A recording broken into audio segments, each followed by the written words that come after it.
साहूज recipe स्पेशलमध्ये आपणा सर्वांचे मनापासून स्वागत आहे। आज आपण बनवणार आहोत अगदी कमी वेळेत बनणारी भेंडी फ्राय। ही रेसिपी ही महत्त्वाची आहे कारण भेंडीमुळे वजन कमी करण्यासाठी मदत होते, हृदयरोगांपासून देखील बचाव होत असतो, डायबिटीज कंट्रोल करण्यासाठी याचा वापर केला जाऊ शकतो, इम्युनिटी मजबूत करण्यासाठी, गर्भवती महिलांसाठी, मेंदूसाठी देखील फायदेशीर, डायबिटीज पेशंटला देखील अत्यंत उपयुक्त अशी ही जी भाजी आहे।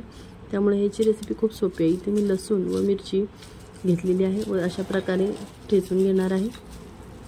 तुम्हाला हवे असल्यास ठेचून किंवा बारीक चिरून देखील तुम्ही घेऊ शकता, पण ठेचून याची चव चांगली लागत असते म्हणून मी ते मिरची व लसणाच्या 7-8 पाकळ्या व 2 मिरच्या इथे मी घेतलेल्या आहेत व अशा प्रकारे ठेचून घेतलेल्या आहेत। त्यानंतर भेंडी जेव्हा आपण बाजारातून आणतो त्यावेळेस ती स्वच्छ धुवून नंतर त्याला पाणी नितळून नंतर मी एका कपड्याने पुसून घेतलेली आहे व अशा रीतीने कट करून घेतलेली आहे या साईजने। त्याचबरोबर कांदा व टोमॅटो देखील घेतलेला आहे।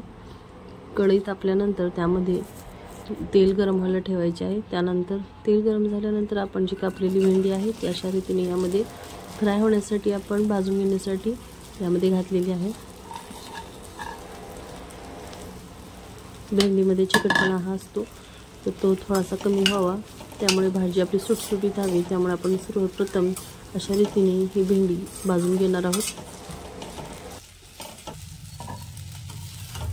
भेंडी भाजून झाल्यानंतर आता आपण त्याला बाउलमध्ये एका काढून घेणार आहोत।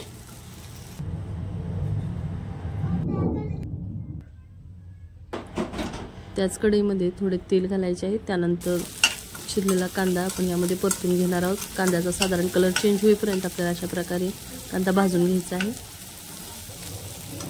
त्यानंतर यामध्ये थोडे मीठ देखील आपण ॲड करणार आहोत। कांदा चांगला भाजल्यानंतर यामध्ये मिरची व लसणाची जे आपण वाटण केले होते ते इथे मी 1 चमचा घातलेले आहे व ते देखील आपण याबरोबर भाजून घेणार आहोत। यानंतर इथे टोमॅटो जो आहे तो आपण इथे अर्धा टोमॅटो चिरलेला घालायचा आहे व राहिलेला थोडा ठेवून द्यायचा आहे। या मसाल्याबरोबर हे देखील भाजून घेणार आहोत।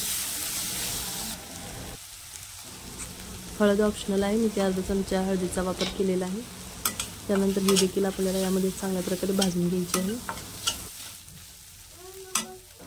हे सर्व भाजून झाल्यानंतर आता यामध्ये आपण जी भेंडी भाजून ठेवली होती ती यामध्ये ॲड करणार आहोत व हे ॲड केल्यानंतर पुन्हा आपल्याला हे सर्व मिश्रण एकत्रित होईपर्यंत चांगले भाजून घ्यायचे आहे। थोडे भाजून झाल्यानंतर आता यामध्ये उर्वरित जे आपण टोमॅटो ठेवलेले आहेत ते देखील यामध्ये ॲड करायचे आहे।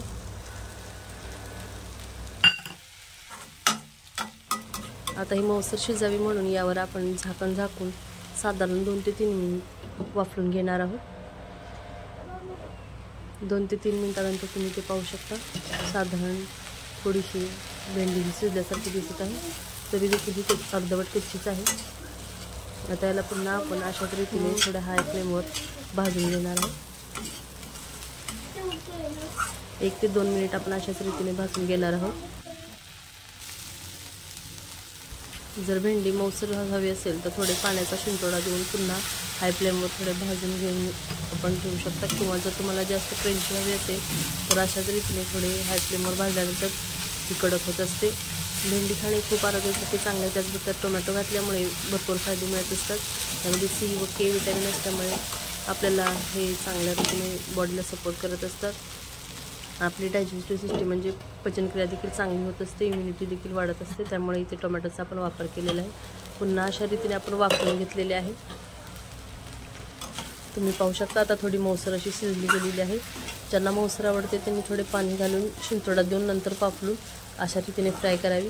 जर तुम्हाला थोडी कुरकुरीत आवडत असेल तर तुम्ही यामध्ये पाणी न घालता अशाच रीतीने थोडी भाजली तर ती अजून कुरकुरीत होत असते। यानंतर आता आपण इथे थोडीशी कोथिंबीर चिरून यामध्ये थोडी पसरवून घ्यायची आहे। त्यानंतर हे मिश्रण पुन्हा आपल्याला चांगल्या रीतीने मिक्स करून घ्यायचे आहे व सर्वात शेवटी पुन्हा यावर झाकण ठेवून साधारण 2 मिनिटांसाठी गॅस बंद करून ठेवायचे आहे। आपली रेसिपी तयार झालेली आहे भेंडी झटपट फ्राय। ही रेसिपी खूप कमी वेळेत अशी बनत असते, त्यामुळे एकदा ट्राय नक्की करा। रेसिपी कशी बनते हे कमेंट सेक्शनमध्ये कळवत राहा। जर तुम्हाला ही रेसिपी आवडली असेल तर लाईक करायला विसरू नका व जर अजून चॅनलला सबस्क्राईब केले नसेल तर सबस्क्राईबही करा। रेसिपी शेवटपर्यंत पाहिल्याबद्दल सर्वांचे मनापासून आभार। आरोग्यासाठी पौष्टिक असणारी अशी ही रेसिपी एकदा ट्राय नक्की करून पहा।